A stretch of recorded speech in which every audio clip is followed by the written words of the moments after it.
Jungle.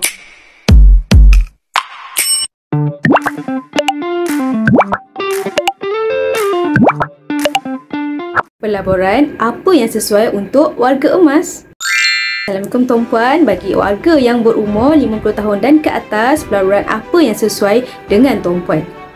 Saya percaya rata-rata berumur 50 tahun ke atas sudah pun mempunyai persediaan untuk bersara. Simpanan ESB, tabung haji ataupun duit pencen hasil titik peluh bekerja lebih 20 hingga 30 tahun lamanya. Perkara pertama yang perlu tuan-puan pastikan, elakkan melabur dalam saham ataupun unit trust yang merupakan pelaburan yang berisiko tinggi. Pelaburan jenis ini perlukan ilmu tuan-puan yang cukup kerana risiko kehilangan semua simpanan tuan-puan terlalu tinggi jika tuan-puan tak ada ilmu yang betul. Dan jika tuan-puan hilang semuanya, peluang untuk mengumpul semula simpanan tidak sama kerana kudrat yang tidak sama seperti ketika kita muda. Tidak dinafikan, simpanan ASB, tabung haji dan KWSB memberikan dividen sekitar 4 hingga 5% setiap tahun.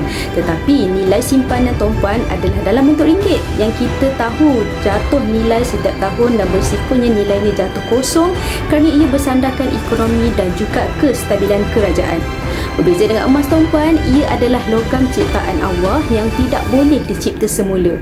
Nilainya tidak akan pernah jatuh kosong kerana ia tidak perlukan jaminan daripada sesiapa sekalipun. Nilai emas terletak pada zat emas itu sendiri, iaitu pada ketulinan dan berat sahaja. Jadi sebab itu emas berfungsi sebagai insurans kekayaan kerana ia melindungi simpanan tuan-puan dari jatuh nilai. Dah seperti yang kita tahu, apabila nilai duit kita jatuh, harga emas akan melonjak naik.